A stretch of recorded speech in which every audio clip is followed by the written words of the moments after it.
नमस्कार, आप देख रहे हैं ग्रेट जम्मू वर्चुअल। मैं पंकज खजूरिया। कल की एक खबर आपने देखी होगी जहां पे एक बार फिर जम्मू कश्मीर का नौजवान इस समय चर्चा का विषय बना हुआ है। और ये जो चर्चा बनी हुई है, ये चर्चा अच्छी बात के लिए नहीं बल्कि उनके लिए दुखद समाचार है कि जम्मू कश्मीर व लद्दाख हाई कोर्ट ने जो है वो Jammu Kashmir police sub inspector और जेई सिविल के जो एग्ज़ाम हैं उनको जो है वो कैंसिल कर दिया, जिसका आज एग्ज़ाम होना था। हालांकि JKSSB की तरफ से जो एक रात को नोटिफिकेशन आई है उन्होंने पोस्टपोन कहा है, कैंसिल नहीं कहा। लेकिन एक बड़ा सवाल इस समय जो है वो Jammu Kashmir service selection board के ऊपर है कि आखिरकार क्यों ब्लैक लिस्टेड जो कंपनीज हैं, मैं नाम भी लेना चाहूँगा, एपटेक जो इस एग्ज़ाम को करवा रहे थे वो ब्लैक लिस्टेड है। और हाई कोर्ट ने कहा है कि क्यों उस ब्लैक लिस्टेड कंपनी को जो है वो दोबारा एग्जाम कंडक्ट करवाने के लिए कहा गया।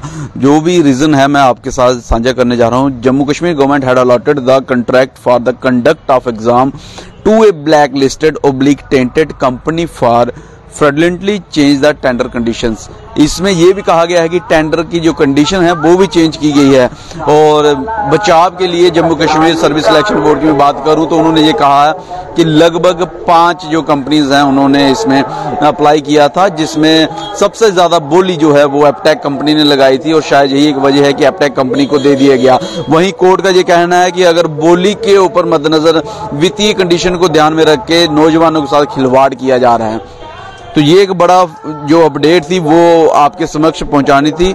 लेकिन बात ये नहीं है कि एग्जाम को जो है वो कैंसिल कर दिया गया। ये पहली मर्तबा नहीं हुआ है कि जब जम्मू कश्मीर के नौजवान इस प्रकार की कंडीशन जूझ रहे हैं। से पहले भी Jammu Kashmir police sub inspector हो, जेई का एग्जाम हो, फा का एग्जाम हो, सब जो है वो कैंसिल कर दिया। हालांकि कोर्ट ने ये भी कहा है कि एक सदस्यीय कमेटी जो है जिसको कम से कम हाई कोर्ट के रिटायर्ड जज लीड करेंगे, वो इसकी जांच करेगी कि आखिरकार क्यों जो है ब्लैक लिस्टेड कंपनी को जो है बार बार Jammu Kashmir service selection board जो है वो एग्जाम कंडक्ट करवाने की जो है वो परमिशन दे रहा है। हालांकि Jammu Kashmir service selection board की क्रेडिबिलिटी इस समय जो है वो दांव पे लगी हुई है। ये एक मर्तबा नहीं है, ये 2 मर्तबा नहीं है, ये बार बार ऐसा हुआ है कि जहां Jammu Kashmir service selection board इस बात के ऊपर इस तरीके से दिखी है कि यहाँ पे जो है वो युवाओं का भविष्य, युवाओं का हित साइड पे रखते हुए, जहां मैं ये कहूं कंप्रोमाइज करते हुए इस प्रकार के जो है डिसीजन लिए गए हैं।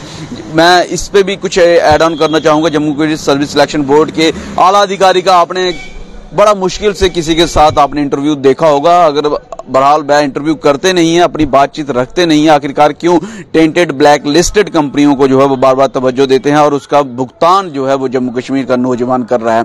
मैं बता दूं, हाल ही में जो एम्प्लॉयमेंट जनरेशन के ऊपर डाटा आया उसमें जम्मू कश्मीर की अनएम्प्लॉयमेंट फिर से नंबर 3 पे रही है।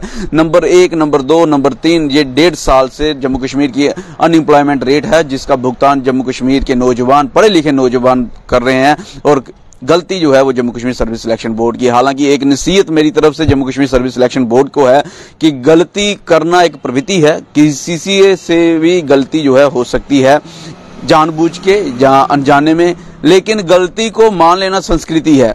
ये सभ्यता का पार्ट है कि अगर आपसे गलती हो जाती है तो उसको मान लीजिए और गलती के ऊपर जो गलती की है उसके ऊपर अगर आप किसी प्रकार का नसीहत लेते हैं तो वो प्रगति है। यानी कि अगर आपको पता है कि गलती हो गई है और आप उस गलती को सुधार कर लेते हैं तो वो प्रगति है। और यहाँ पे Jammu Kashmir service selection board किसी प्रकार की भी गलती को मानना संस्कृति और गलती के ऊपर किसी प्रकार की नसीहत जाने की उसमें सुधार करने की कोशिश नहीं कर रही है। तो इसलिए शायद जो प्रगति नौजवानों की होनी चाहिए वो नहीं हो रही है।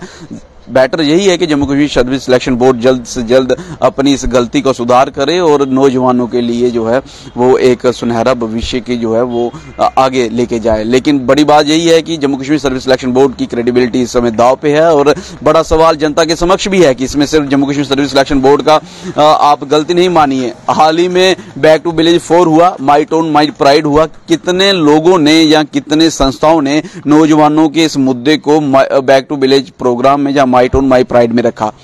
क्यों नहीं रखा उन लोगों ने? ये भी एक बड़ा सवाल है। लोगों द्वारा, नौजवानों द्वारा चुने हुए नुमाइंदे हैं, चाहे मैं पंचेस, सरपंचेस, BDC, DDC की बात करूं, वार्ड मेंबर की बात करूं, काउंसलर की बात करूं, मेयर की बात करूं, डिप्टी मेयर की बात करूं, तो कितने लोगों ने इस बात को माई टाउन माई प्राइड में बैक टू विलेज 4 प्रोग्राम में नौजवानों के इस दर्द को आगे रखा। क्यों जम्मू कश्मीर का नौजवान इस समय दर बदर भटक रहा है? क्या सारा जिम्मा सिर्फ और सिर्फ Jammu Kashmir service selection board का है, जहां आम लोग भी जो जनता के चुने नुमाइंदे हैं वो भी इसके जिम्मेवार हैं? ये एक सवाल इस समय सबके समक्ष है।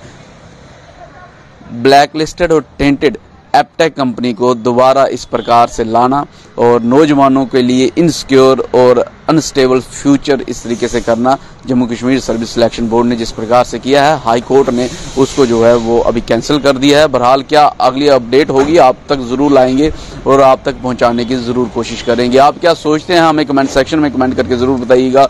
वीडियो को लाइक और शेयर करना ना भूलिएगा। जम्मू कश्मीर का नौजवान क्यों दर बदर भटक रहा है, कौन इसका मुख्यतः जिम्मेवार है, अपनी वैल्यूबल राय कमेंट सेक्शन में रखिएगा। अगली अपडेट के लिए जुड़ रहे हैं ग्रेट वर्चुअल साहब। मैं पंकज खजूरिया। जय हिंद।